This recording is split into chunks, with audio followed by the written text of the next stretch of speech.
Hi everyone, welcome to Psychedelic Conversations. This is your hub for engaging in deep conversations around serotonergic hallucinogens that alter perceptions, affect cognitive processes, induce mystical and spiritual experiences. Enjoy the show.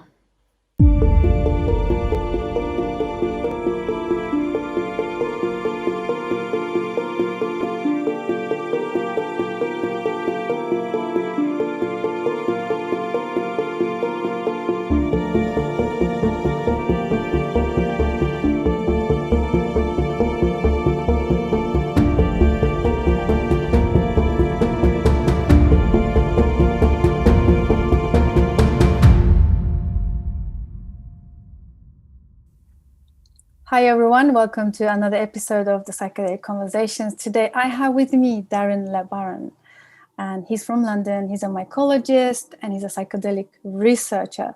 So really looking forward to dive into this conversation with him, and also his collaborations across the board globally. So welcome Darren, it's great to have you. Thank you, Susan. I really appreciate the invitation to be here and share and have this conversation with you, man. Thank you. So you're in London, That's which is my hometown also. And I'm interested in how you came into psychedelic space and your relationship. And then we can go into your mycology and all the expertise that you provide. So that's something that I'm really interested to talk about today. And yeah, let's talk about your story. Tell us about your background. How did you find yourself in this position? okay. Where do I start? I think I'll start with just my introduction to psychedelics was actually when I was in school as a teenager, and it was primarily being discussed and shared amongst boys and girls that I was going to school with, and they were going out on weekends and doing, pills and mushrooms and acid and stuff like that. And in my very early teens, up until my mid 30s, it was pretty much a no-go area. So although I was around people doing it, it wasn't something that I was interested in doing or partook in myself. But these were the people that I was first hearing about, psychedelic experiences from the guys I went to school with, basically the white guys I went to school with, who were my pals. They would come in on a Monday after a weekend, and that Monday gathering of what happened over the weekend. And I remember them sharing stories about going up to, the Hampstead Heath or being in Camden Palais, like a local nightclub, and either, meeting aliens, trees talking to them, or talking to flowers and stuff like that while they were in the heath. And I thought they were crazy. I thought they were bonkers, and that they were on their way to destruction, basically, because I come from a school of thought where, it was just say no. That's how we was raised, just say no to drugs in general. But culturally, we had stimulants like marijuana, also known as cannabis, and alcohol in my immediate environment. And those were the drugs, the go-to drugs that most people I was around were partaking in, and far from psychedelics. So they were, would you say they were more accepted in your environment? The alcohol, the marijuana, Yeah, cannabis? yeah, because alcohol is sold on your local shelves, in local shops and stuff, so it's really available. And all celebrations that I'd ever been in and around pretty much involved alcohol. Just observing it as a child to moving into my teens, that was the go-to thing. The first thing, alongside cigarettes, which then leads to cannabis. And culturally coming, having an African Caribbean background, those are our vices. Those are the things as young teenagers you're kind of introduced to if you choose to start partaking in those substances. And for the most part, that's where it stays, and then a few people here and there venture into, other types of stimulants and some of the harder stuff. And, I pretty much grew up where drugs was something that, pretty much African and Caribbean people in my community sold, but we didn't necessarily partake in these things. So and that's pretty much how I lived my life, up and through my 20s and into my early 30s with, psychedelics primarily being a taboo, being something that you don't, partake in. Yeah, is that because it was more of known as recreational? Because now we're moving into the mental health space with, with the psychedelic renaissance, coming from that background of understanding, also like growing up with this conditioning, say no, because these were seen as dangerous drugs. Yeah. Because of like, what are your thoughts on why did we get to this point of these are dangerous drugs, say no? Like in the 50s, we talk about, a lot of us in the psychedelic space, we talk about Tim Leary from going back, and what happened, how these were handled, and why are we here? Like, why did we? Because a lot of people say we lost decades of research, decades of progress. What are your thoughts on that? Yeah, well, there's definitely, there's truth to that. I think everything happens in its season, and it's just a story of entheogens. And I think the story that we're all referring to is primarily psychedelics in the West. It's not necessarily a global perspective that when we say these things that we're having, because psychedelics have been used in indigenous cultures for millenniums now, and they have an unbroken link of using these substances. So I think it's once it migrated its way into the West, into the Americas, well, North America and Europe, in the, like you said, after people like Gordon Wasson and Albert Hoffman and these guys, were, bringing these substances to the public forums. That's when we saw the potential benefits of these substances in the West. And yeah, there was a clampdown on these things, and that goes back to as to why I wasn't privy to these things, and many of us are not, because if you're not in those social circles or in those schools of thought, you was told that they're drugs, they're bad, and it wasn't, for me, going back to the initial point of it being recreational, it's just that I had no knowledge about it. I didn't have knowledge, true knowledge about these things. It was coming by way of my young peers who also didn't have true knowledge and information about it. They were just experimenting, but it was more a liberal thing to be getting into compared to being a young black boy in London along with my peers who this was not the thing to be engaging in. So to kind of go back to come forward to answer your question, that's what led me on my journey and how I discovered, psychedelics was just by way of certain practices that I've always had an interest in indigenous cultures and ancient history. And the more I delved into some of the practices that these groups from all around the world practice, there was always, references to sacred plants, and how they were used in ritual ceremony. Culturally, I'm aware that, in the Caribbean with my family, there's a lot of knowledge around the usage of plants for medicinal purposes. So there, we have an abundance of this type of information, but it didn't necessarily line up with psychedelics. So as I delved into finding out more about certain practices and learned that within the mystery systems of these schools of thought, there was a psychedelic component to that. And I found that out, in my mid to late 20s, I was really delving into this type of stuff. And even then, it was still not something that I wanted to partake in. I was still of the kind of consciousness that, you've got everything you need is inside of you. You don't need to be working with external things to find yourself, so to speak.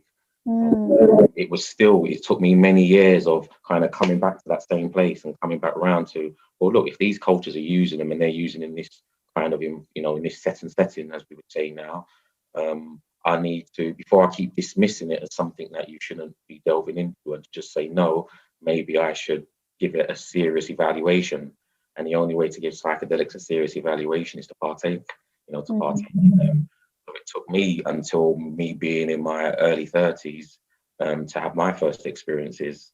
And after having my first experiences, I was like, okay, now I know why they're trying to prevent this type of stuff, so to follow up the question, because it's a liberating technology. It opens up your psyche, it allows you to discover your mind, ultimately.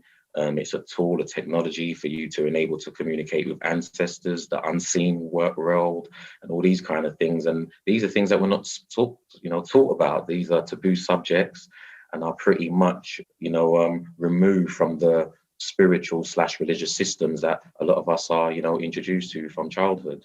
So there's multiple reasons as to why I think we're at a point now where we're coming around to what some people may call a renaissance. But why was it prevented? Why was access prevented to those people in the West from the 1950s and 60s up until now? What was that all about? And there's many angles or perspectives on that as well.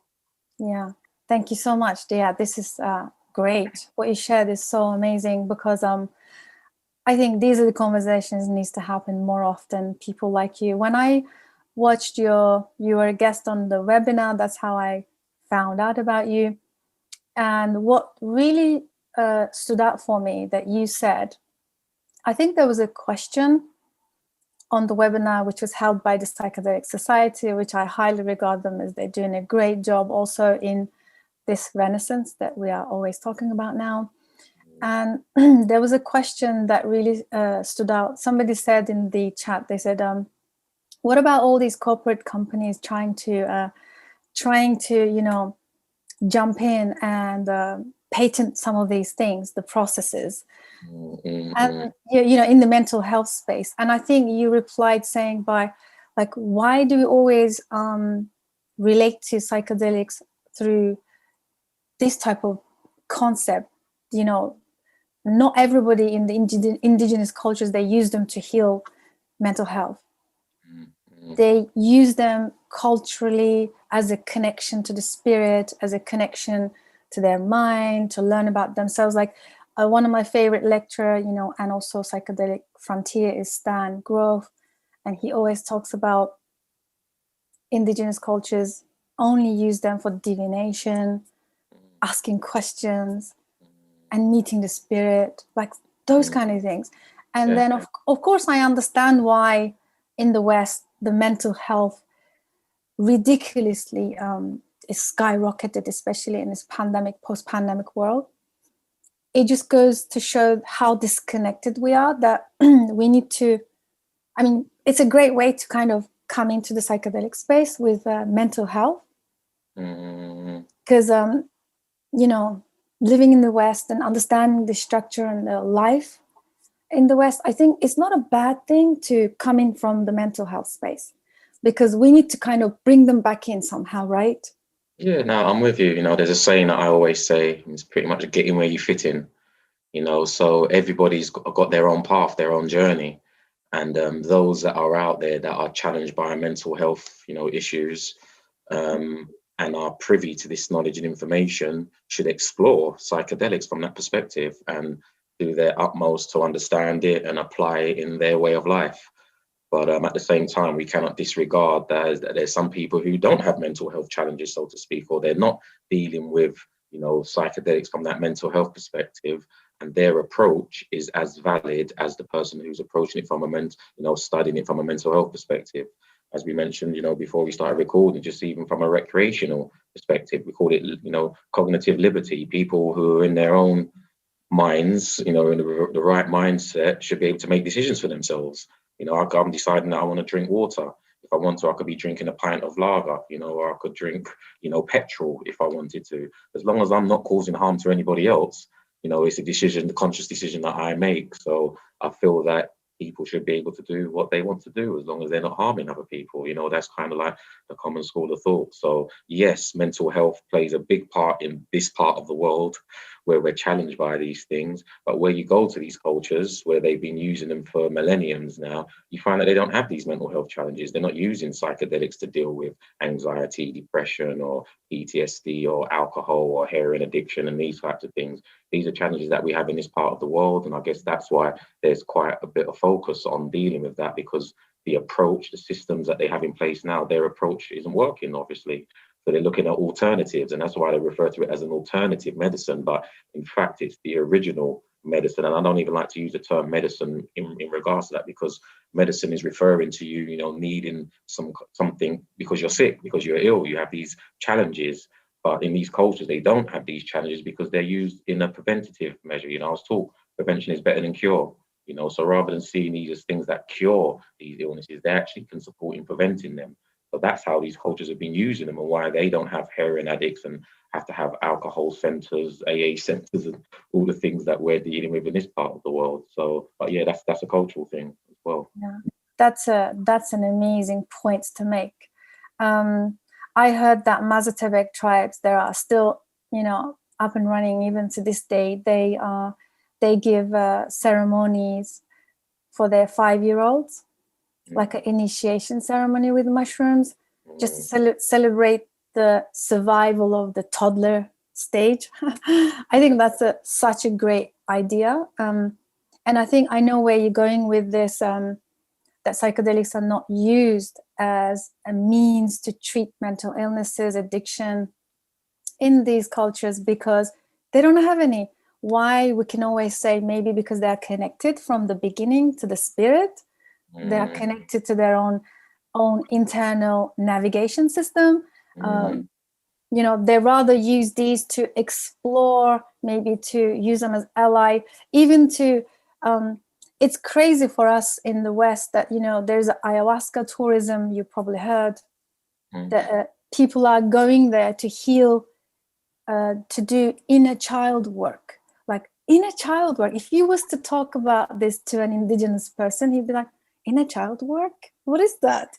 So and then coming back to the Mazatec tribes, like they were clever people, initiating their children into this. I see this as a rites of passage for children.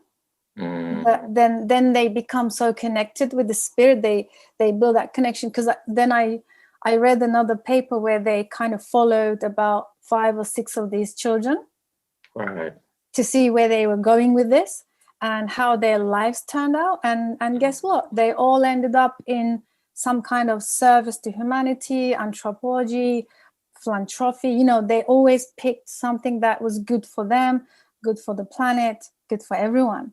Yeah. So it just kind of, so going back to what you said, these are to keep our connection solid and grounded, so that look at the mess in the West because of the disconnection, and look at the childbirth. I talk about, because of my holistic psychotherapy, I talk about childbirth a lot. Right. We talk about inner child healing, childhood and early life traumas, but I mean, it doesn't start there, does it? It starts way before. It's in the process of the birth, the clinical birth itself. They say it's very traumatic. But then if you look at these tribes or the indigenous people, they have ritualized the birthing process to minimize the child trauma. Yeah. So the baby, it's minimized the impact, because the whole birthing is sacred and ritualized, and it's full of prayer and intention. And it reminds me of psychedelics. They say setting an intention changes the experience, for example. So if all of these traditions and everything is gone out the window, because the industrialized way of living, it has its place, it serves us well. We now get to speak to each other on Zoom. We get to sit on a comfortable chair, and we can just go to the supermarket, and then everything's packaged and everything's clean. But then, it severed the connection to the spirit, which again, we're now here where we are. And I just want to take your thoughts on that, because I know you said similar things on the webinar, which really moved me. And that's why this conversation is happening now. Okay. Well, yeah, so culturally, I'm aware that, we're born into spirit, we're from spirit, we're born into spirit. And, those are the traditions that these, most cultures around the world have set up, and those rites of passages, those ceremonies have been removed, and it's not always lights, bubbles and rainbows and unicorns. And it's not, life is and can be traumatic. And I'm not going to sit here and say, there's no mental health challenges in indigenous cultures. There's no problems and trauma. Yeah, there is, but they have a different approach and way of dealing with it. That's the whole, what the technology or the, using it, I refer to, the psychedelics as technology, but that's what it enables you to do as a form of divination. It's a Wi-Fi, Bluetooth connection that enables you to connect with people in the here and now, and people who have been here who are not here now. And that wisdom and knowledge has been passed on in those traditions and cultures amongst those people, and they know what to do with it. So it's not just, birth, or when they're 5 years old. It's pre the physical incarnation of this child into physical form, that they're conscious and aware of, and are using the medicines or the technology to enable them to find out, okay, we want to bring a child through. We want to bring a child through into this realm. And when we brought this child through into this realm, we're short of maybe some shepherds or some craftsmen, so we're going to divine to pull a child through that will be fit for purpose for our community, and at the same time give them all they need to support them in becoming. And part of that exchange is, that in some traditions, the family, that they do their divinations in understanding what the child that they may be putting through, or who is requesting to come through. And the parents would then conceive the child under the influence of using these plants. The mother would be, carrying the child for 9 months, microdosing and doing various other ceremonies that enable and prepare her for, the delivery of this child. Child microdoses as a child because it's getting it through the breast milk of the mother. So yeah, you're there forever connected to, the technology and what it gives you access to. So yeah, you see this thread that, when you find adults in these communities, you find out that they're just really cool, nice people. They're very complementary to nature amongst themselves. Like I said, not to say they don't have any politics, but it's done in different ways than just picking up tanks and missiles and bombs.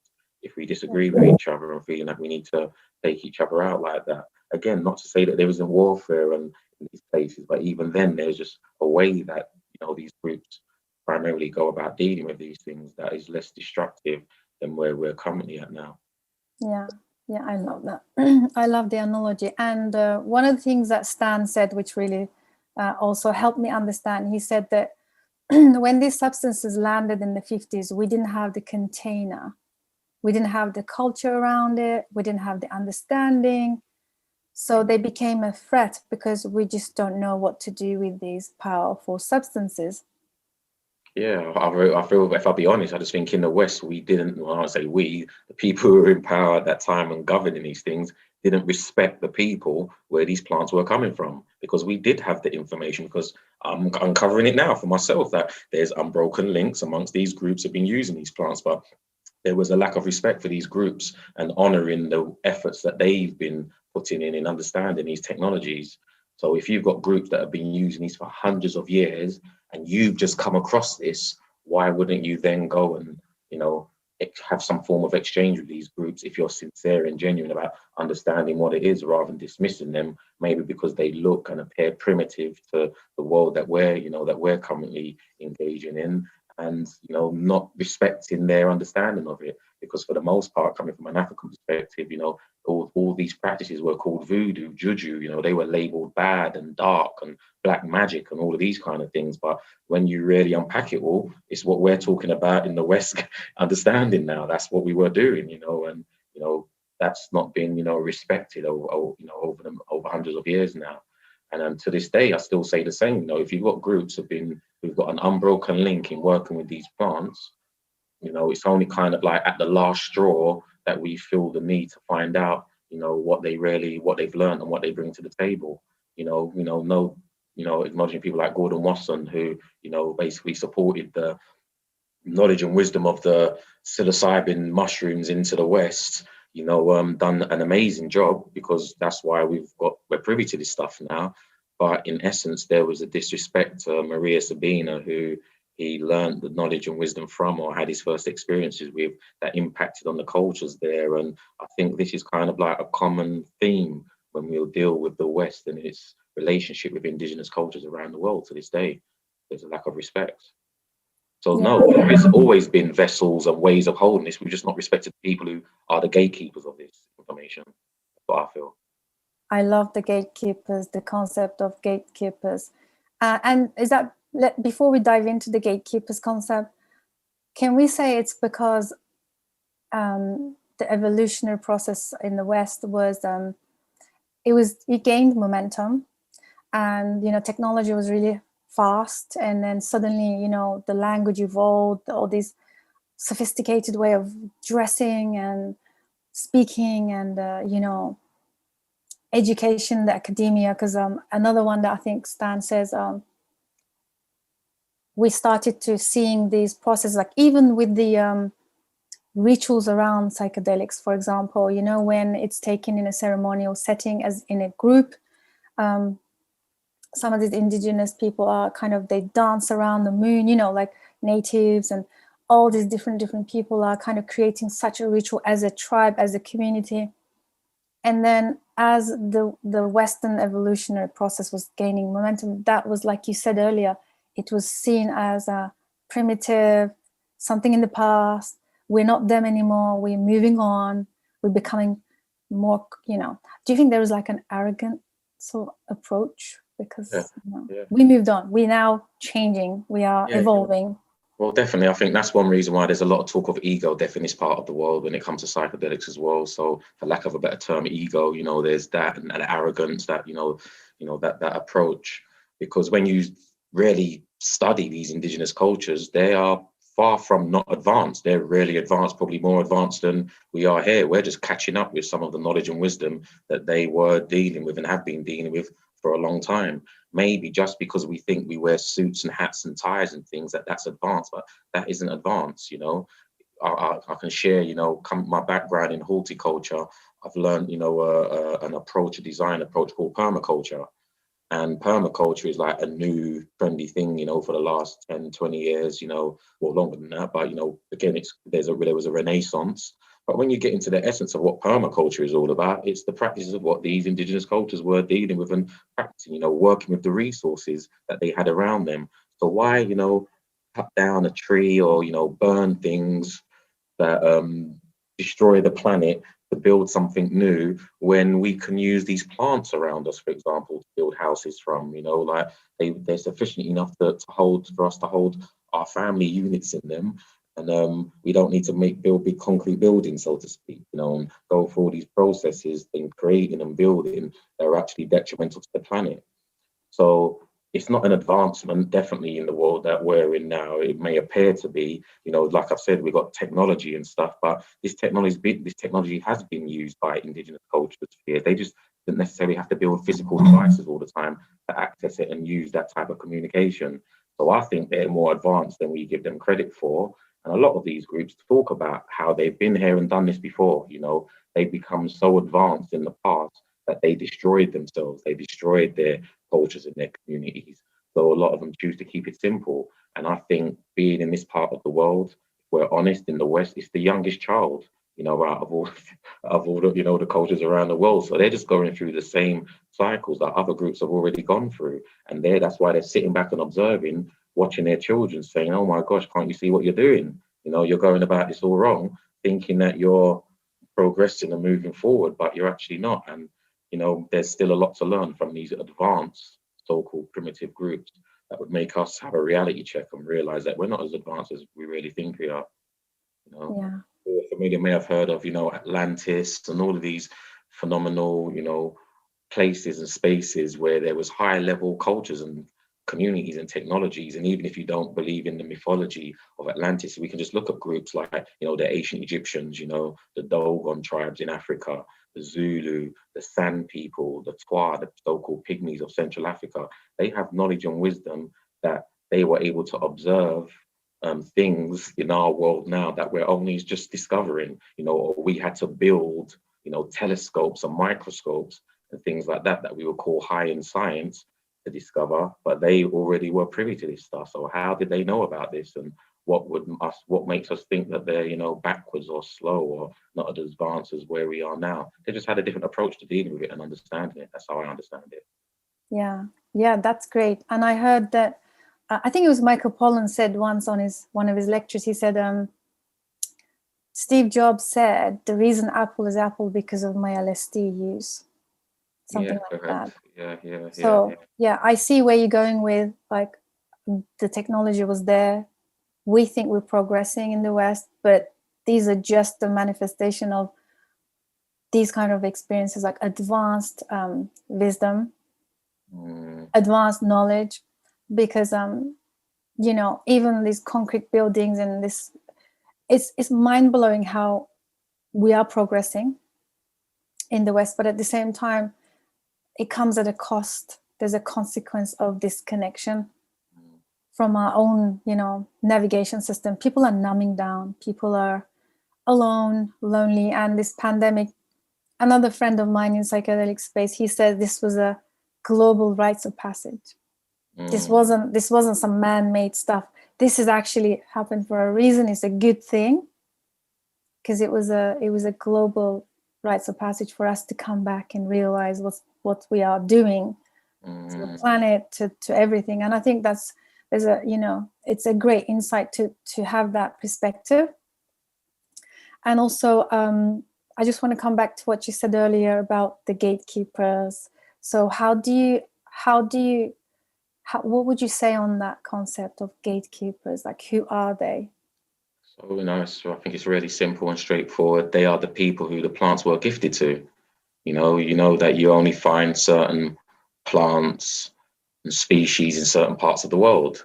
So, for example, if we're talking about ayahuasca, you know, it was gifted to those people in the Amazon region. So they are the gatekeepers of that plant and that technology. You know, if you go to Central and West Africa, you will find iboga, and you're not going to find it anywhere else. You know, amongst, you know, just within those regions of Central and West Africa. So they are the gatekeepers. They are the custodians of the plant and the information that comes along with that. So, you know, if you go to Mexico and you find Salvia divinorum, you're not going to find it anywhere else. So those people in those regions are the gatekeepers, are the custodians of that, you know, the wisdom and knowledge that is held within those plants. And the amazing thing about fungi is that they're on all the continents, and we are all the custodians of and gatekeepers of this, of the knowledge and wisdom that comes along with that. But I'm saying that to say that with these various plants, you know, that you find in specific places in the world, the groups that have been dealing with these plants have got advanced knowledge and wisdom about how to use it. So I think they should be respected. And then with that said, I think when you know, that's on the physical level, but when you start partaking in the plants from those particular regions, you may then start to realize that these groups or people that come from these plants and deal with them, you know, are encoded within the plants. The plants are encoded within them. So you may partake in substances and then see these types of people, you know, in the, you know, if you take ayahuasca, you could be in the UK, but you start seeing things that happen in the Amazon. You know, or you take in, you know, the plant iboga, and you start seeing African symbology and stuff like that, because it's encoded in the plants, because it's encoded in the soil, and the same plants and the same people come from the same soil. So it's all really, you know, straightforward in, you know, in principle, but, you know, I understand why it's difficult for people to, you know, respect the fact that it was gifted to particular peoples because of the conditioning that we've got.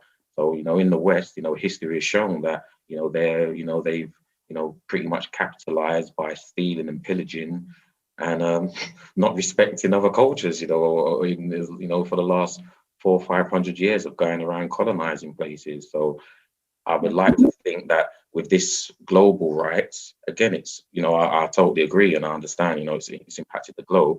But again, it's mainly people who are in the West or who have been impacted by the West, and it's colonialism, or they were victims of the West. These are, you know, it's really, I'm really sure if you go to certain places in the world right now, they haven't got a clue about Corona and COVID-19, and because they live a primitive life and they're in there, you know, and they don't engage in this world. You know, it's only if you're engaging in this world, and, you know, you've got a TV in your house and a radio and a mobile phone, and you've kind of gone that route. And many cultures, you know, around the world had the option to go that route or not to go. You know, they had the red pill, blue pill kind of. Mm-hmm. And then in some cases it was forced, you know, on particular groups that you have to be part of this way of life. And, you know, that's what I think it's those of us that are in this spell, in this, you know, consciousness, we need the work done, the healing done more than anybody else. Yeah. So as far as gatekeepers, these are the people that I feel should be referred to and respected and accessed when it's time to address these plants, especially if we're talking about mental health, especially if we're talking about recreationally and everything in between, because they do it all as well. They use these things recreationally, they also use them spiritually, and they're more qualified than us to give us answers as to how we should be using these plants. And it shouldn't be dictated by maybe a doctor who's not even never tried these things. You know, he's only studied them under a microscope and through clinical trials and stuff like that. So, you know, it's just finding the balance, man. That's how I feel. Yeah, makes sense. I just want to quickly go back to what you said about the COVID. Like, it's true. A lot of people, I mean, we've been doing this because I have this group, Facebook group, where we kind of do meditation challenges.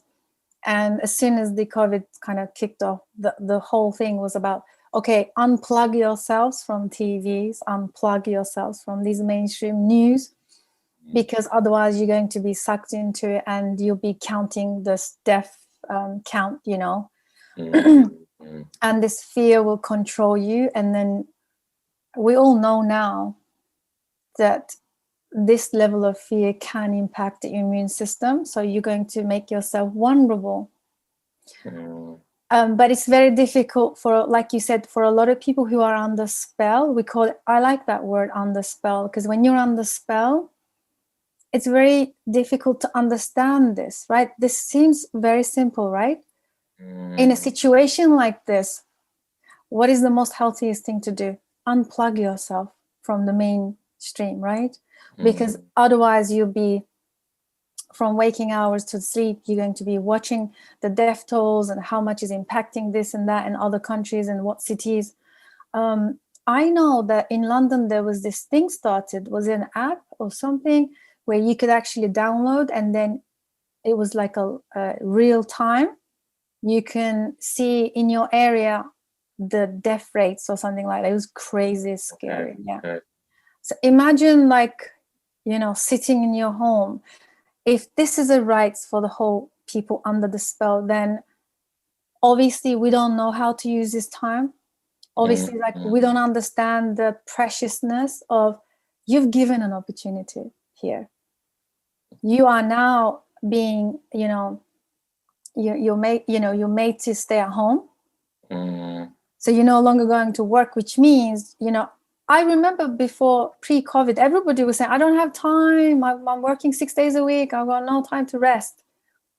So now you have, right? But what happened? Everything came crashing down. Mental health spiked. And I think I have a theory that the pandemic confronted the relationships the most. The relationship with ourselves and our partners, people, intimate families, friends.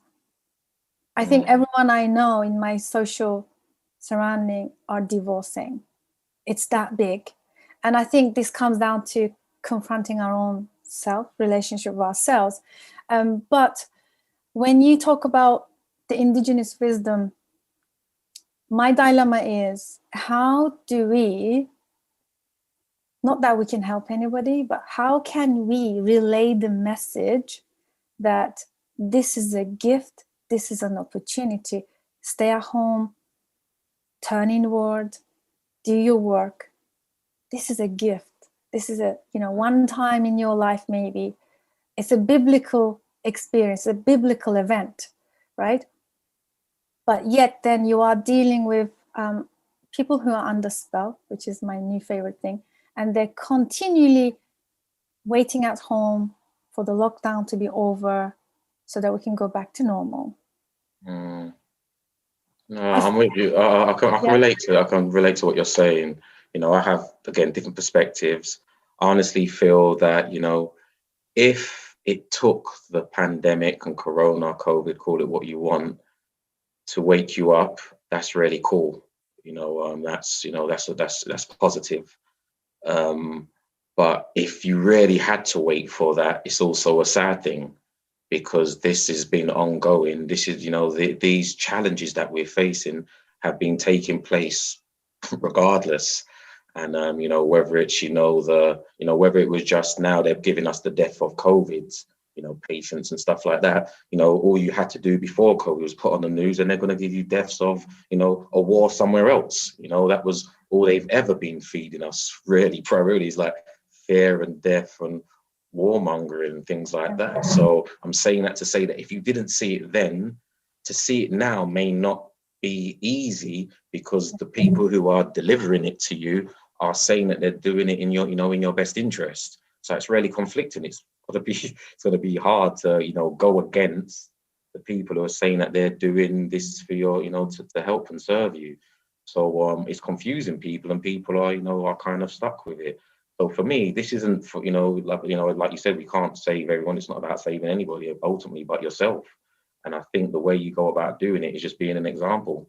You know, you just got to keep doing what you're doing, and you're going to either or not inspire people, you know, to want to know more, want to explore more, want to know, well, how do you and why do you think the way that you do, Susan, around this? And if they don't, if they think you're crazy and you should just go and get the vaccine and do whatever, then leave them to it. You know, like that's the way the earth and these cycles have been going as long as I've been alive, at least anyway. So for me personally, I'm not, talking, anti-vaccine now because of COVID and, this stuff. Like, I've not been down for vaccines since I became, I can't even, look, there it is. So I bought this book way back in the days, when I was in my late teens. So I'm in my 40s now. So I've had this book since I was like 19 years old. So I've got children who have never had a vaccine, and my oldest is 19 years old. So me not feeling vaccines isn't something I've just come around to wanting to tell people and wake people up now. This was something that I've been doing for 20 plus years. So and I knew 20 plus years ago, when I was telling people vaccines were dangerous then, I was considered crazy and stupid, taking risks and chances even by people within my own circle. So I've learned then that I can't convert everybody. I can't get I'm not even my own family. So let alone any Tom, Dick or Harry that's, lives on my high street or is walking down the street. So that's not my job to do that at the end of the day. But what my job is to do is just stand on my square, speak my piece, say my piece, fit in where I fit in. And those who do pick up on it and are inspired by what I do, what I say, how I move, just like I'm inspired by other people, what they do, what they say and how they move. And then you connect, and that's just the way I think it's always gone. But because it's such a global phenomenon, there's more people having this conversation now. But yeah, there's going to be as many people confused about what's going on now as well. There's not a lot of clarity around it. So you need to watch, stuff that isn't,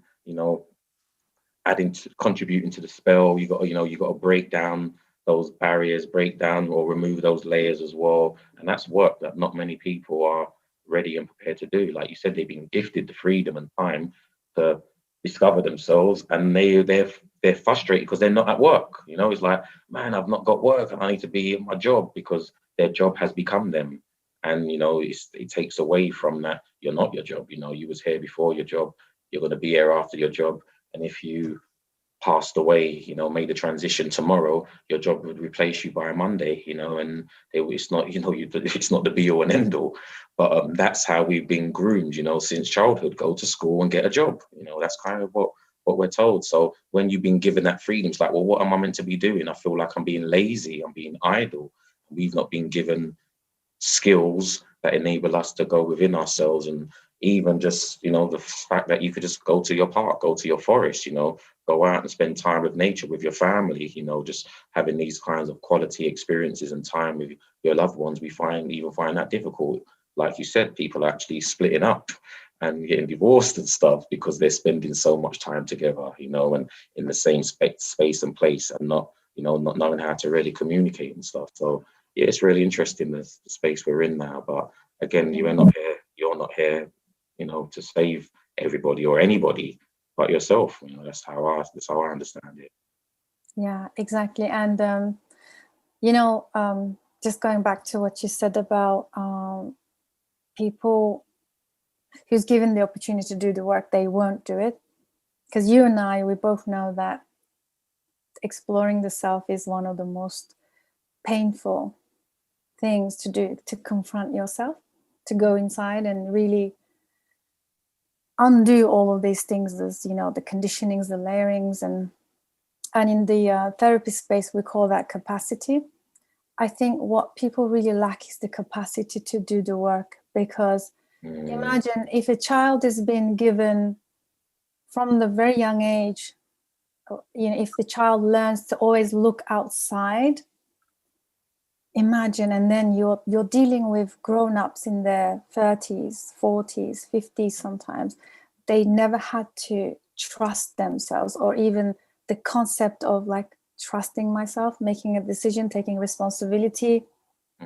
These are like so unknown in the Western life, because we are conditioned to always, look on the outside and, get your answers from somebody, an authority figure. Your doctor knows your body better than you. They will prescribe the right medicine. Like the governments will tell you what's going on with the COVID, and you have to just like, okay, vaccines and all these things, like we didn't learn. And now I see a really huge value in one of my mini blogs was, can psychedelics be a family affair. And this was inspired by the Mazatepec tribes initiating their children at the age of 5. And you talked about some indigenous people where they conceive through psychedelics, which I have actually a really lovely shaman friend also been conceived through psychedelics, ayahuasca actually. And she had her baby through the same process. She took medicines while she was breastfeeding, everything. So, and this was like, this is what I'm inspired. And I feel like the younger the children are given the opportunity to stay connected, because they are connected. And in the West, we do a good job of disconnecting them and severing them from the spirit and their intuition. And I mean, children are like, if you hang out with a 5-year-old, my God, they're so wise. They're so connected. They're not scared to feel. I mean, I don't know how we started to believe that if a toddler is having a tantrum, like we immediate response, stop them crying, it's embarrassing. Like especially if they are doing this outside in a gathering or some restaurant or a place, like you got to bribe them straight away, give them a phone, give them an iPad, give them ice cream, stop them. And yet we dismiss the fact that this toddler has no inhibitions in feeling. And the reason that this whole thing is taking place because he's letting and allowing himself to feel whatever he's feeling. And that's an amazing thing. We should be celebrating that.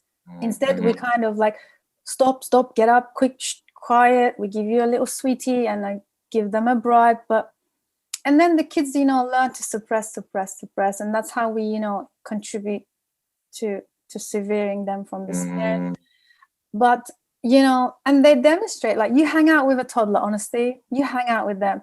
They are all about feeling. They're so in the heart, so in the gut, and they're like incredible. And one of the authors that I love, I've forgotten her name now, but she says children are actually, they live in that non-ordinary psychedelic state. So it's a beautiful thing. And these indigenous people, keeping that connection going forward by initiating from a child age of, very young age, I think it's incredible. If you say that to someone in the West, they think you lost your mind.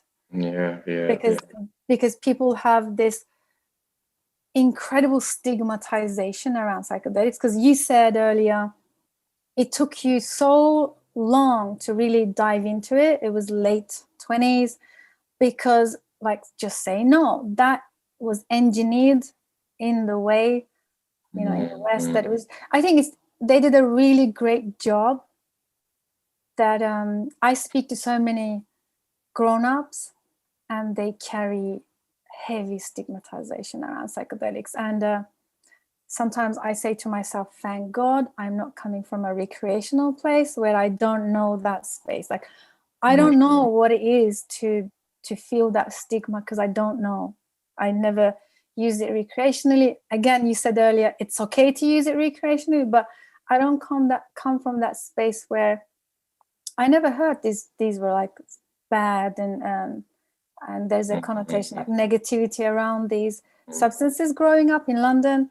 So therefore, when I discovered them, I came into the space with the utmost respect and humility.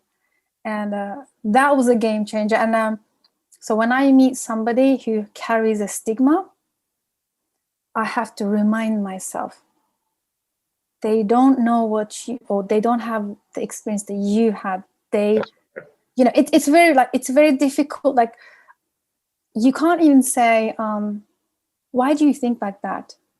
They're not that, these substances are not what you think they are.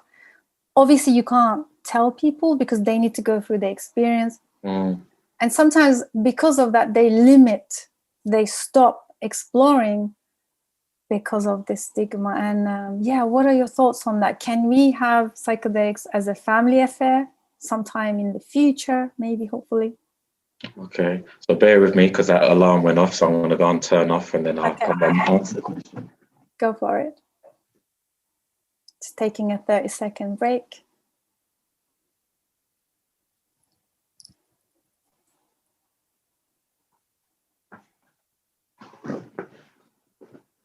Yes, psychedelic Okay. being a family affair, hopefully in the West sometime soon.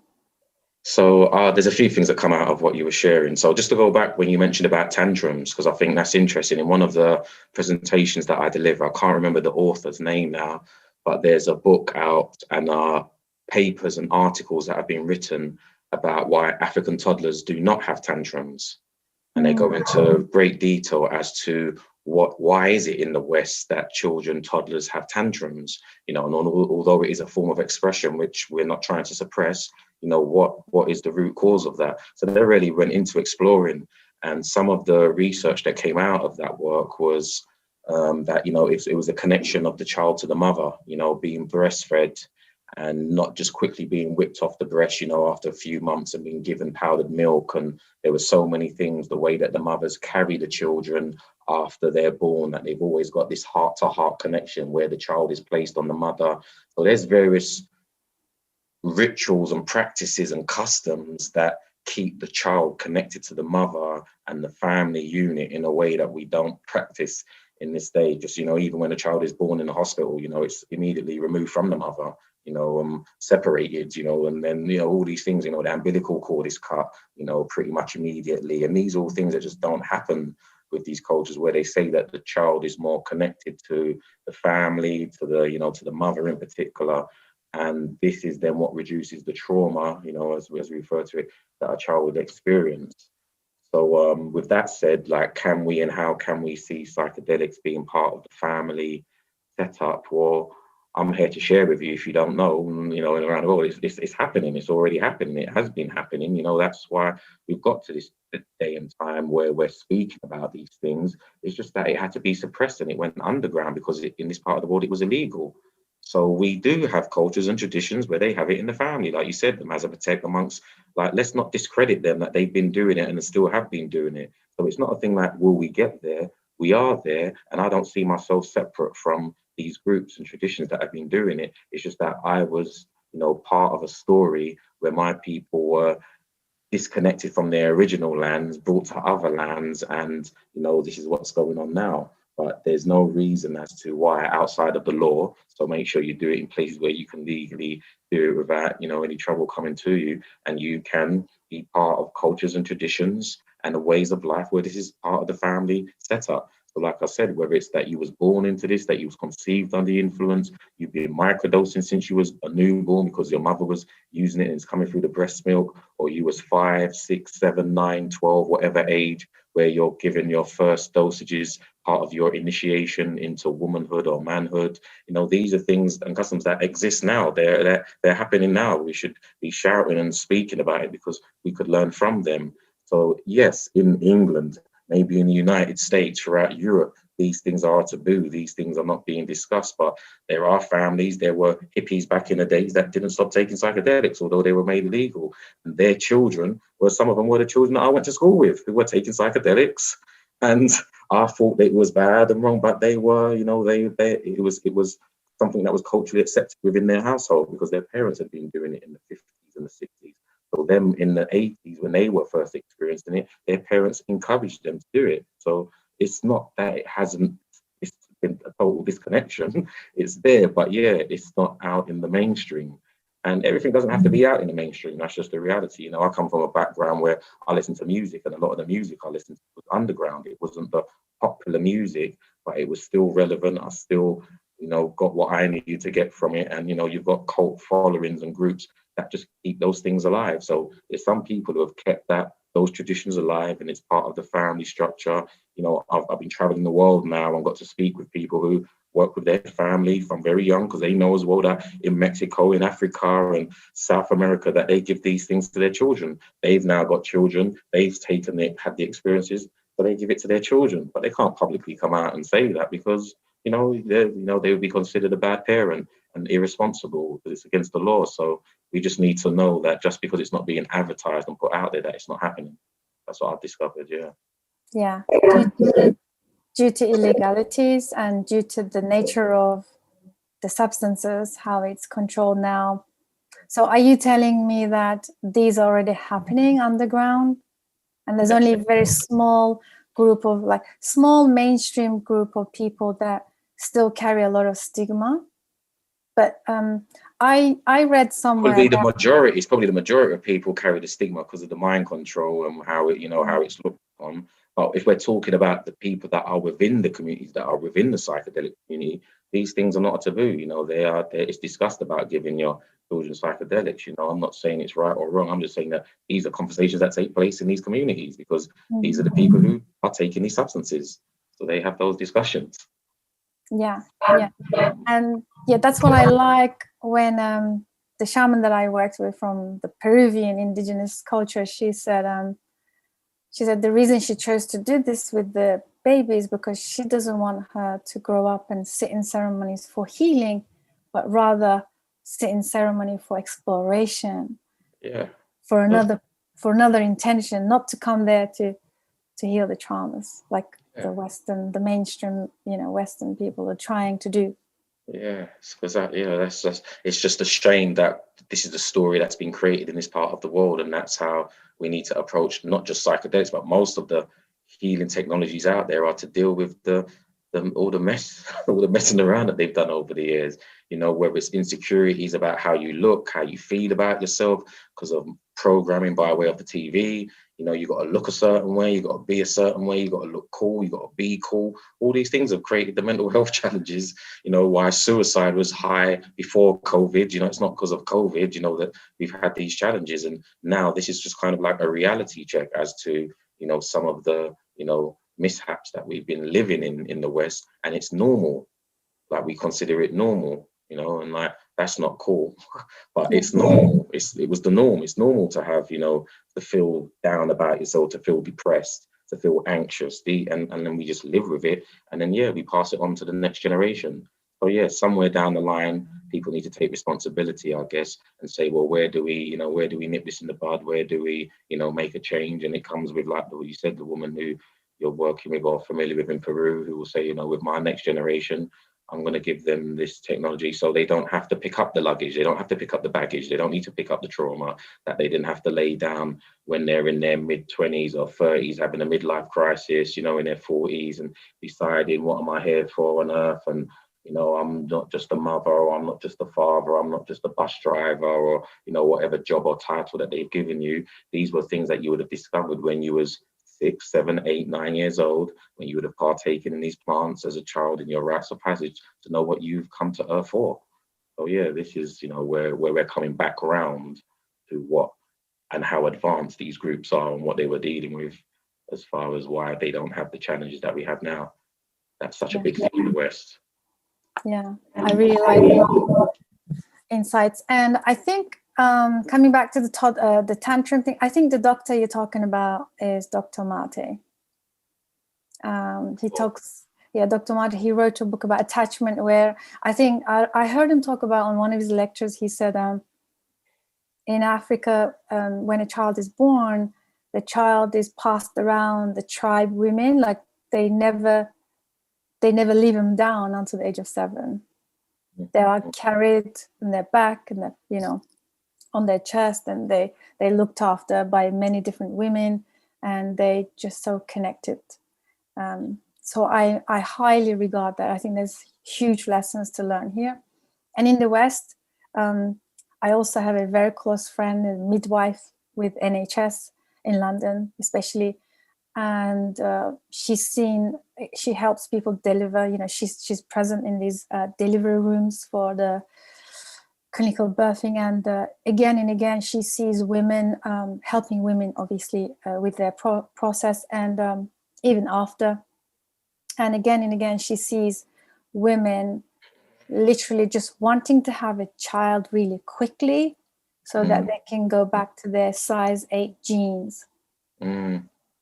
All that type of stuff. Yeah, I can imagine. Yeah, I'm part and parcel. I'm a product of this environment as well, so I get it. And it's like just growing and maturing out of those ideas that don't serve us well. I remember when my firstborn was born, and pre the birthing of her, you had to go to the hospital and stuff and check things out. And there was a poster on the wall, and it was like a poster of a woman breastfeeding her child, like a newborn, and and the poster's title says something along the lines of, now I know what my breasts are for. Wow. And like it just hit its own because, you know, like growing up, you know, it's like my breasts were something that I saw on page 3 in the newspapers, you know, where that you push up and it's to attract men, and it's, you know, these kind of ideas around your body. But yeah, your breasts are actually to feed the next generation. That's what they were designed for. That's what they're for. You know, it's great, you can put piercings in them and do stuff, and you know, but that they're your breasts are to feed a child, you know, and this is some of the kind of basic knowledge and wisdom that you're given in these rites of passages. You know, you learn about your body parts, so then you can walk around naked and not be insecure about how you look, because it's not about that. You know, it's not really about those things. And you know, we've been taught backwards, for lack of a better word, you know, about how we should, you know, look and see these things.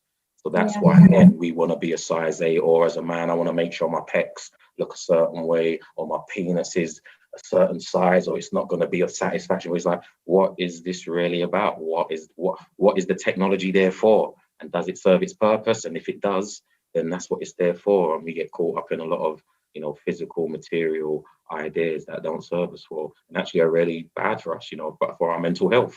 And that's why we have anxiety. That's why we have depression, because my penis isn't big enough, or my boobs ain't big enough, or my arse is flat, and all these kind of things where it's just not really about these things. And we were trying to get back to that and miss the point of why you've actually got breasts for, why you've got lips and a nose for, you know, these, why you got eyelashes for, you know, like these are, like, we don't even know why we've got, I wasn't taught these things in school, really. You know, I had to find these things out in my later, you know, teens and adulthood, thinking like, oh, so why are you cutting this off, and why are you taking that away and removing this when it actually serves a purpose? You know, it stops you getting dust out of your eyes and stuff like that, you know, it's like really useful. So yeah, if we get back to that type of stuff, then I think we would have less hang-ups. Yeah, absolutely. There is a documentary called Childhood 2.0. I think it's free to watch on YouTube. Anybody listening to our conversation can check it out.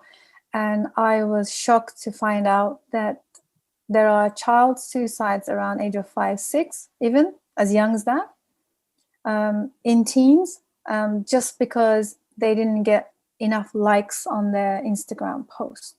Well, so yeah, you're right. Like, it's kind of, this has been going on for a long time, and this is, like you said, this is the last drop. I think pandemic is just the last drop of us waking up to this desensitized reality that we've been programmed for. And yeah, we're gonna have to come back to the connection, whether we like it or not. And one thing I want to just mention, you said earlier, see, there is this concept in the this modern new age spirituality that people are talking about. These are the great times, like we're living in an interesting time, and this is it, like this is the moment.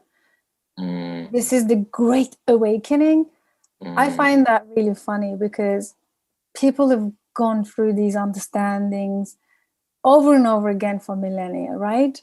And for some reason, we have this habit of making it so special. Like, we have this idea of, like, even spirituality. I'm sure you see when I talk about maturity, humility, these concepts, they're not understood by the Western way of thinking. Like humility, for example, is never understood. And even in the new age spiritual circles, people prescribe to so many things that just so hilarious. Do you see that often? I see a lot of that, man. I see a lot of that, you know. And again, I'm not saying it to point blank. Again, I'm a product of all of this as well, you know, because I'm from the UK. I was born and bred here, so you know, the programming that I've got, I've had to kind of remove, you know, the mud or the shit from the eye, so to speak. So yeah, in the West, man, we're like, what do you call it? You know, like the ostrich with its head in the ground, or you know, we'll just say like, you just got your head up your ass, basically. You know, there's those sayings where we think we're so the thing, we're the ultimate. That, you know, when it happens to us, well, this is the awakening, this is the time. But if we deal with what it really is, you know, every single person, as long as you're present, that is the time. So whether it was the 50s, the 60s, the 70s, or 1,000 years ago, that was the time of the Great Awakening, you know, there was shifts within the cultures, within that get us to where we are now. It's all part of this continuum, you know, and it's because we isolate and we segregate and we divide and all of that type of stuff in this world. That's why we would say the things that we say, you know, think it sounds cool or sounds smart, or that we're evolving. And, you know, about, as I said, it's like, it's a continuum. So, yeah, there's a lot, man. You know, there's, you know, I always say, you know, in my talks, you know, you have people who go to Peru, for example, and spend, you know, 8 weeks at a retreat, you know, working with the medicine, and then they come back to the UK and they're a shaman, you know, and they're, you know, they're a practitioner and work with the plants, and they merge their technologies, you know, whatever they do with the new lessons that they've got. And I'm saying that to say that I'm all for it, but don't think that the thing that you're doing is any better than, you know, what the people who keep it really simple have been doing, you know, for all of these years. And then we're no more advanced than they are. And you know, I'll leave it to each individual. If you feel that now's the awakening, now, you know, it's the last stage. As I say, you know, we're in the last stage, but that's what they said my grandparents were saying, and probably their grandparents were saying it's the last stage, you know, because it's just where you're at in your cycle, you know. And when you're reborn again, like you are every morning, every day, you know, these cycles, that's the awakening then. And you should be kind of being awoken and dying or coming to the end several times through your life. There should be several awakenings, you know, but it is more of a personal journey, how I understand it. Now, if we're talking about a global thing, a global awakening, it's no different again from, you know, I just use principles, you know, like, I don't know if you remember the Rodney King beating of back in the 90s. And that was an awakening. You know, people were becoming aware that there was police brutality taking place, but this is the first time it had ever been recorded. So what came out was the fact that this awakening that people were realizing wasn't anything new. This had been going on for generations, you know, for decades, but it was just an awakening to the group of people who were then able to view it at that time.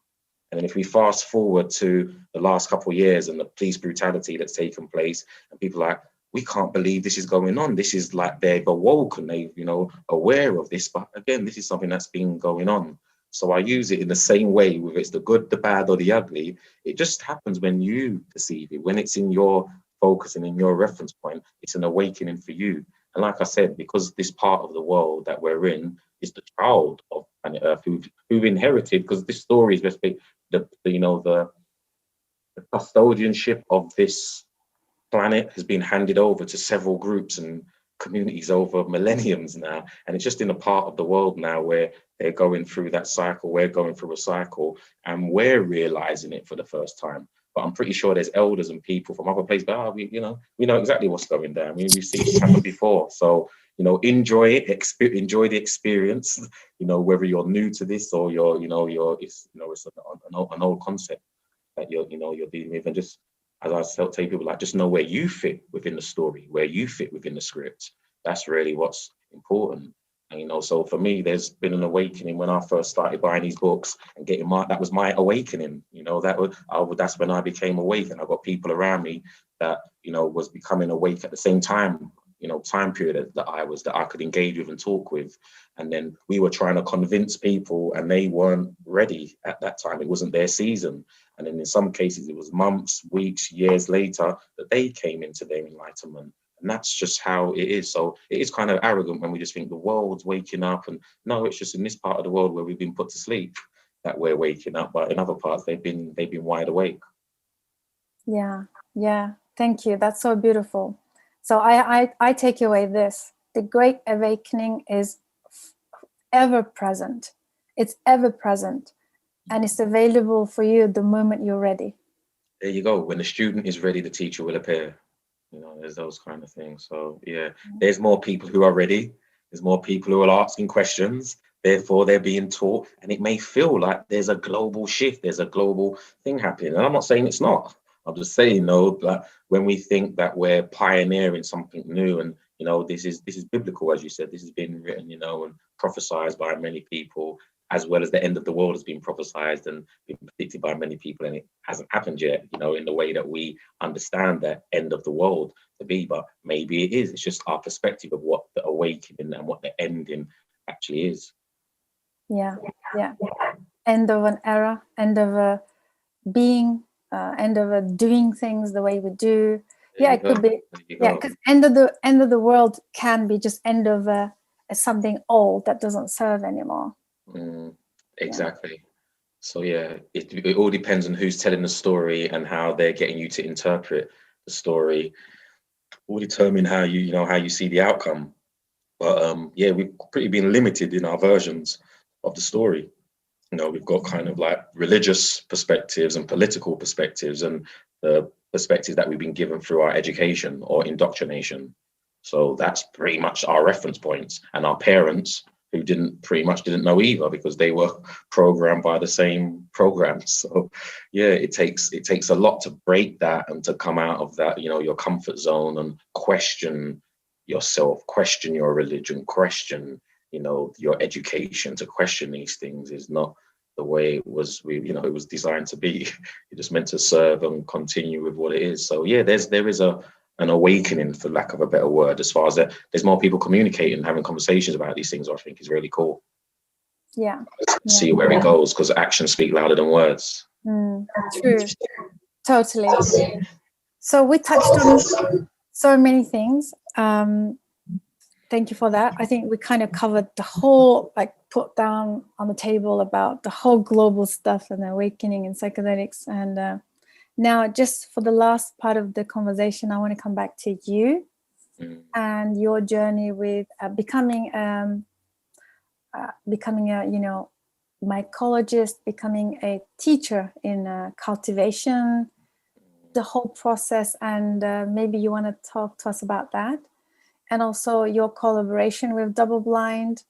You are now leading the course, is it 2.0? 2.2, yeah. Can you tell us a bit more about this adventure? It's an adventure, isn't it? It's definitely is, yes, the adventure, the hero's journey. It's an adventure. So what's ironic is today, April the 10th, is actually the first year anniversary of my teacher, brother, elder, mentor, guide, friend, Kalindi EE. It was on this day 1 year ago that he actually made a transition into the spiritual realms. And it was him and his knowledge and wisdom that actually gave me the first kick up the arse, as well as inspiration to take this subject matter seriously. So as I mentioned at the beginning, this was something that I considered a taboo subject, and I wasn't delving into it and not taking it seriously and not giving it its true value and evaluation. And within the community that I was in and sharing that, I'm hearing a lot about psychedelics and mushrooms and stuff like that. Who's the best person to speak with? And they basically, several people pointed me in the direction of Kalindi EE. So with that said, that's how I got into and was taught about, mycology and the studying of mushrooms or fungi. And I was given one-to-one tutelage by him. And he basically gave me my first entry points into, cultivating. With that said, I was always interested in nature and, just being part of learning how to grow food and stuff like that. But it wasn't cool in my teenage years to really be, delving into into those subjects. But again, I got into my late 20s, early 30s, and I was taking this stuff a lot more seriously, my, further awakenings along my journey. And then I basically went back to study, man. I went to go and study horticulture and organic food growing, which really inspired me. My two favorite subject areas at that time was soil science and composting. And then I found out the magic behind soil and the magic behind composting was mycelium, which was, this fungi kingdom. And, with my interest in cultivating for my technology for myself, learning about these things, I decided that I had a background working with young people, primarily in creative arts, music, filmmaking, and other, sports and stuff like that. But I felt I was going to take a new tangent and direction with my career, with my life, and really focus on what mushrooms, mycology, psilocybin, and all these things really have to offer and can bring to the table. So I went and studied for several years and started getting my head around everything. So I, was self-taught, as well as went and studied at college, went back to college, and that led me to partnering up with people like Double Blind, the London Psychedelic Society, many societies around the country, local community groups and teaching people how to grow, gourmet and medicinal mushrooms. That's what I do now for a living, in addition to sharing my psychedelic research. And as you may or may not know yourself, or the listeners at least, mushrooms play a very key part in us being in the here and now. We wouldn't be here if it wasn't for mushrooms, for multiple reasons. Ultimately, they created soil. And we know how important soil is. If we don't have soil, we don't have plants, and if we don't have plants, we don't have human beings and animals and stuff like that. So they keep the plants alive. They actually create the soil, keep the plants alive. And they're basically the matrix, or the neurological, part of planet Earth, or Mother Earth. They keep her, doing what she does. So with that said, I've partnered with people like the Double Blind and the Psychedelic Society, who are keen to get people cultivating at home, so that's what that has been geared around for the last 7 years. I've been teaching people how to, grow their gourmet and medicinal mushrooms in their back gardens, on their windowsills, and anywhere and any place they can find a space to do it. So yeah.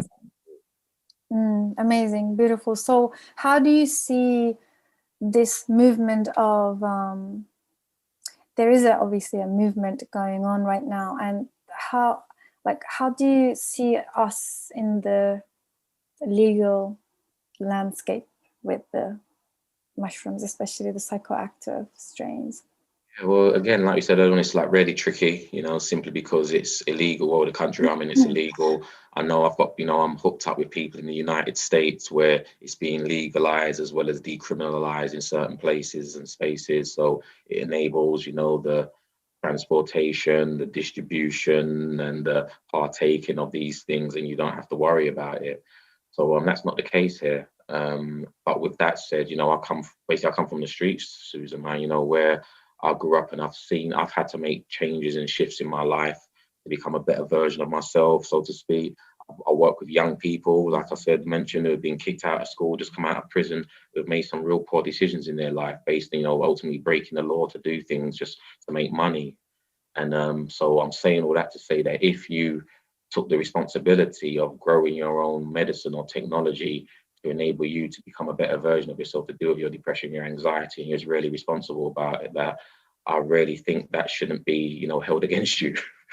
I'm not inspiring or encouraging anybody to be some kind of big time grower and distributor of drugs and stuff like that. But, just like I tell people, you can grow basil on your windowsill, on your coriander, for your food cuisine. If you really feel you're in a place and space where you need help and you can't get the help and support because the system's not allowing it, you either need to go to somewhere where you can do it, or you do like what these kids do, sell crack cocaine on the streets and heroin and all these so-called bad things just for their survival, which I'm not saying is a good thing, but that's where they feel their backs up against the wall, where these are the decisions they've got to make, and they make it. So I then would tell people, you've got to decide what decision you're going to make. And you as an adult, if you're an adult, you should be able to decide, how to go about doing that responsibly. So yeah, and then I just feel that, I personally wouldn't wait. I'll be honest and straight with you. I smoke, or not as much recently, but smoked cannabis, and done things that were against the law. I was with kids who was in school drinking alcohol. That was against the law, but it's not allowed, but it was taking place. So that should just give you an indication as to my thoughts around, what are we doing? There's people who can wait, there's people who are not going to wait. And I'm not one to point fingers and judge people as to what they do. And I don't make the laws, and I'm not going to enforce the law either. So, just, be responsible and be wise about, how you approach this. Yeah, great point. And I think we have great people in the UK now. I think Psychedelic Society mentioned that we can write to our MPs. We can, like Conservative Party MP, one of the MPs, I can't remember his name. I mean, there are people now stepping up. There are people, Professor David Nutt and, some of these leaders in the field of mental health. That's why I'm hopeful. A lot of people, they say that maybe, looking at psychedelics through the mental health lens is not good. But at the same time, in the West, in the mainstream, maybe we need it in the beginning to crack people open into what these are. And maybe we need these means to just help help the decriminalization happening and seeing some progress for future? You know, again, I'm all for it, man. I'm like, everybody just needs to play their position. You know, I always say it's like a football team. Everybody can't be the striker. We need different people in different places doing different things. And, you know, from the, you know, the medical, clinical perspective, we need the Professor Nuts, Dr. Ben Sessers, the Robin Carharts all doing their job, doing their role. We need, you know, the grassroots researchers, mycologists, you know, the shamans in Siberia, the curanderos of South America, the bangers of South Africa. We need us all doing what we do, and, you know, and just respect everybody's position in this. Nobody's better placed than anybody, really, as far as the best way to move this forward. But if I was going to give credit to particular people, then I'll say, well, let's go to the gatekeepers. Let's go to the people who've been holding these mysteries, and, you know, they're more in tune and qualified to, you know, tell us what we should be doing with laws. And, you know, is it good to give it to underage children? You know, we're speaking from a a non-experiential perspective, because we've not come from a culture where we do that openly. So why don't we go and ask groups and cultures that do that openly and see, you know, after the children have the psychedelics, do they die? You know, is there a higher rate of suicide? You know, these things, you know, and then we can weigh things up from that perspective. But early days still, it's like really we're in the infant stages of this story in this part of the world when it comes to, you know, reconnecting with these plants. So I just feel that, yeah, we should get to a place and space where it's legal, decriminalized, but when and where, I'm not sure, and I wouldn't hold my breath either. Waiting for that day, I'll just get on with it. Yeah. Amazing. Thank you for your insight. Yeah, I feel like everybody's playing the role. We're all connected. It's a collective effort. And yeah, with maturity and respect, I think we're going to do a better job this time. I have a feeling. I think, I don't know who said this, but somebody, one of the frontiers of the Renaissance said, oh, don't make a mess this time. Let's just be more mature and take responsibility and and work with those people who already know the plants, the gatekeepers. I think we need more of them. We need to learn more. And again, comes back to humility. I think we need to let go of the arrogancy of, you know, like one trip and then claiming shaman type of thing. We need to get away. And one other question I wanted to ask you about the mushrooms,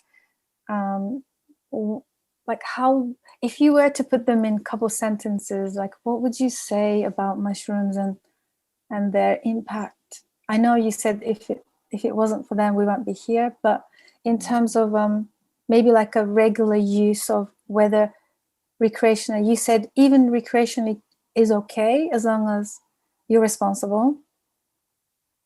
Yeah, so I really, not to go against you, but even if you're irresponsible, man, like if we refer to these things as teacher plants, you know, like we do, then if you use it irresponsibly, you're going to be taught.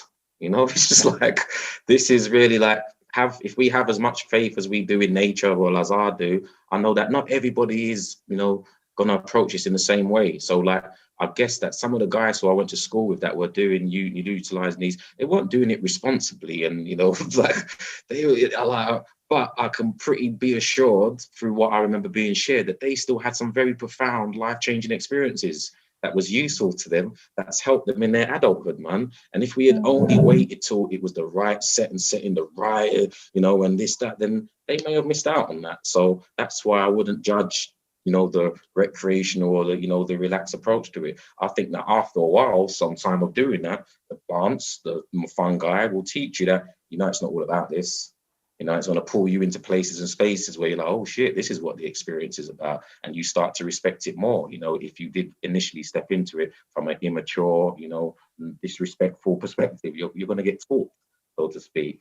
So as far as, you know, the way to go about it and what I would say about mushrooms and using it, it's like, I go back to that saying of like digging where you fit.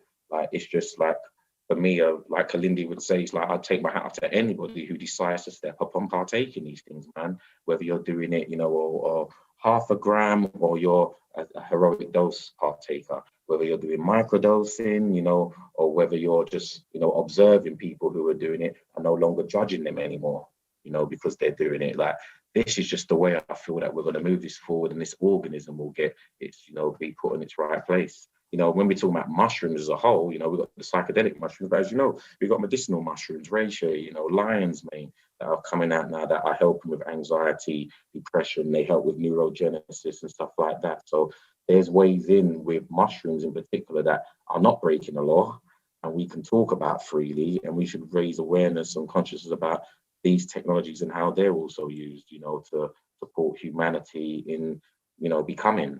You know, you mentioned at the beginning about the immune system, which, you know, the COVID-19 attacks and messes us all up. But, you know, some of our biggest immune builders can come by way of fungi, you know, and, you know, integrating them into your day-to-day life. You know, so I encourage that, you know, so if you choose not to partake in the psychoactive ones, which I'm not telling anybody to break the law to do that, but then there's other fungi out there that really complement the human body and, you know, and supports us in, you know, that healing process, as well as the mental, physically and mentally. Amazing. Wow, this is beautiful. Thank you so much for all the wisdom, Darren. And as we come to the end of our conversation, just quick takeaway, I want to say, from what you said, I heard that even if you come into it recreationally with no knowledge, sooner or later you will be taught. Yeah, I would say that. And if it's not directly through the mushrooms or the plants that you're dealing with, you're going to then want to talk to somebody, man. You're going to want to have a conversation like we're having. And you're going to be like, oh, I thought I was just taking this for fun. And then this happened. And what does that mean? Has that happened to you before? You know, you start having those kind of conversations. And then somebody may say to you, yeah, well, next time when you do it, you should approach it like this. And then that's how you learn. You know, that's how you, yeah. You know, that have to come through. You've been watching all the YouTube videos and you've got all the, you know, the Terence McKenna books and all the rest of it. Some people just don't get into it like that. Some people are out at the weekend. They've never heard of this in their life. They meet somebody, say, oh, we're about to do mushrooms or we're about to do ketamine or, you know, whatever it is. And they don't know what they're getting into, but they still have life-changing experiences that support them in becoming, you know, who they are. So, yeah, it's, you know, a matter of, you know, being taught directly by the plants or indirectly by way of talking to other people and learning about those processes. Yes, I'm not telling anybody or encouraging people to be irresponsible. I'm just saying that there are some people out there, though, that this is how they enter the field, man. And there's nothing wrong with that. I don't feel it's not bad. You know, it can only be to the good. There's young people out there right now, Saturday, this evening, they're going to be knocking back loads of alcohol, you know, and nobody would be questioning them about how irresponsible they are being, kind of thing. And they'll wake up tomorrow with hangovers, being sick, pissing, urinating and pooing on themselves. And that's normal, you know, that's normal. So I've never seen that effect with psychedelics on people. I'm saying that to say. So that's why I would be more wary of it, you know, it being alcohol. Like we need to be really careful with these things more than we actually are with the plant technology and the fungi. Amazing. Yeah. So I love your approach in non-judgment. That's so amazing. As a teacher, as a guide, as a you know, lecturer, I think on these plants, I think it's beautiful to have that non-judgment approach. And also one last takeaway. So the plants has their own agenda. Fungi has its own agenda. It will organize itself in a way that we probably will never understand. And probably they will come in. I think it was the last conversation from my Peruvian shaman. She said they are already coming, like they already started to act. They have their own way of infiltrating and reorganizing the whole thing. You know, so just like they organize things within the soil, they organize things outside above the soil. I think they're organizing me and others to do the work that we do. I always talk about, you know, the zombie ants that get inoculated by spores from particular mushrooms that end up doing the mushrooms bidding, you know, and then the mushrooms go out of their heads, in fact. So with that said, I think, you know, the mushrooms and the technology itself organizes things above the ground too. And we're a byproduct of this big project that's been taking place for millions of years now, you know. And so it's just still, you know, an interesting time that we're in. And we're just doing some reorganizing and realigning. And just like the mushrooms play a big part in composting, you know, in breaking down the old organic materials to create new stuff. And that's why I think we're going through one of those cycles, and it's supporting us in doing that. Yeah, amazing. Oh my God, this has been so educational. And thank you so much again for your time. Thank you. And one last closing words of wisdom for our listeners, if there's any. Yeah, man, just don't sleep on these mushrooms, man. Just, explore them as an organism. I really feel like it's a technology, an organism that plays a very key part, as I said, as to why we're here in the here and now that we're in, and they're going to support us in moving forward.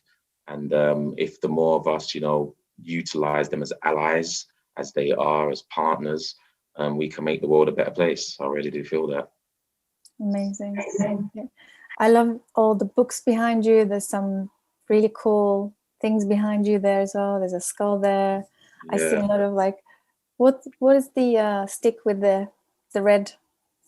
So that's what's commonly called a trident. So you find that in indigenous cultures like in Africa, India, and various systems around where it's utilized. It has many different reasons. It represents three worlds. You've got deities like Shiva in Hinduism and Kali who work with the trident. It's a tool, a form of technology, and it's red and black because in a Brazilian system where they would have the Orisha, which come by way of Africa, you have the Orisha known as Legba or Ishu, whose color is red and black. His sacred number is 3. And there's all that type of stuff going on. So yeah, it's all symbolism, and skulls in general just represent the ancestors and the afterlife. So I'm very much into my ancestral traditions and practices and what they will symbolize and bring them into my life, into my world, into my home. Amazing. Thank you for explaining. I find that psychedelics somehow, they take us through this symbolism. Like the more we get involved and connected, the more we connected to symbolism as well. I think it just goes hand in hand in a way. And what was really cool for me, what I appreciate is that I was into all the symbolism and stuff before psychedelics. I've been into the symbolism since I was, in my early teens. And like I said, I didn't try psychedelics until I was in my mid to late 30s. My early 30s, should I say. And then with that said, it all just started to make more sense, as to why I knew about these symbols like this that you find on this book here that I bought in 1996. I think, I was reading this book. So with that said, I was familiar with these, and then you have experiences and you see serpents and snakes and you realize that, well, this symbol here in that book represents healing, and that's what we say that plants do, that they make you see serpents and dragons or things like that also can offer healing. And you see where the ancient groups got it from and how we're going through those same cycles, same experiences. It's just new for us, or it was new for me. Yeah. When we're ready, we receive it in the present moment. It's always been there, right? Yeah, that's right. Amazing. Thank you. So where can the listeners find you? How can they connect you? We will have your links.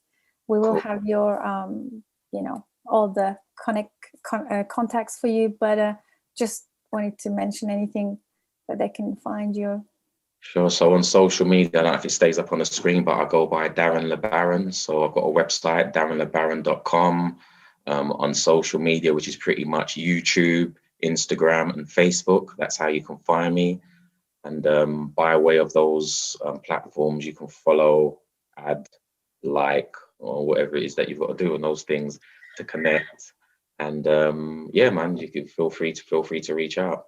As I said, I've partnered with Double Blind and London Psychedelic Society, and you might find videos and stuff of mine just floating about on the internet as well if you just search my name, Darren Le Baron, also known as Darren Springer. Amazing. Thank you. Yes, we'll definitely add your links so they can find you easier. What a beautiful conversation. Thank you. And hopefully we'll have you back for part 2 sometime in the future. As and when you're ready. Yeah. Amazing. All the best with all of your projects and everything you're doing and your contributions. Grateful. Thank you. Thank you, Susan.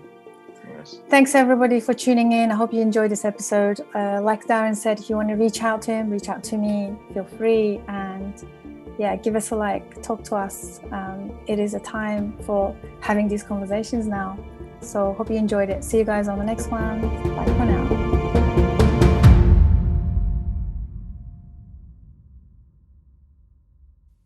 Thank you so much for joining us. Psychedelic Conversations podcast is designed to educate, inform, and expand awareness. For more information, please head over to psychedelicconversations.com. You can also share with your friends or leave a review so that we can reach more people. You can also join us in our private Facebook group to keep the conversation going. This show is for information purposes only, and it is not intended to provide mental health or medical advice. Thanks for listening.